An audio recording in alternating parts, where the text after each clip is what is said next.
Hello and welcome back to the Cosmopolitan Sportsbook right here on the Las Vegas Strip. I'm Patrick Everson for Covers.com. Pleased to be joined once again by Frank E of CG Analytics, which supplies odds to this great sportsbook. Frank, let's talk a little weekend baseball. Got to start with Twins Angels because of Mike Trout being injured.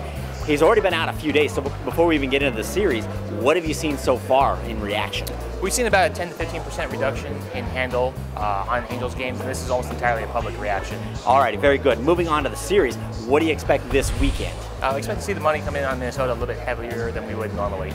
Okay, and then finally, with just regard to this, with Trout, what kind of price adjustment have you made, and do you expect to continue to make with him being out? On average, Trout's cost the Angels about 20 to 30 cents on the money line, and that is one of the heaviest adjustments for a position player that we've had all season.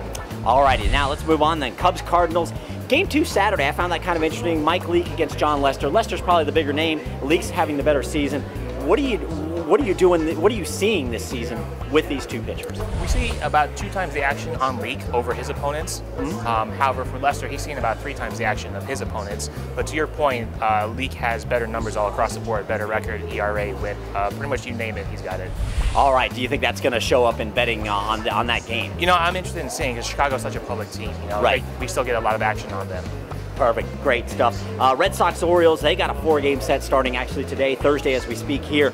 How about the recent form of both teams and how you think that might factor into this weekend?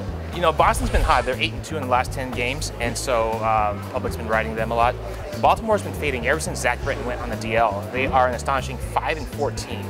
Wow. And so the public is fading on them pretty fast. And they were red hot at the beginning of the season. They were, and those two teams are trending in opposite directions now. All right, so there you have it, folks. A look at some weekend baseball. Thanks a lot to Frank E of CG Analytics for his insights. As always, for Covers.com, I'm Patrick Everson. Be sure to subscribe to our YouTube channel and, of course, give us a follow on Twitter @Covers.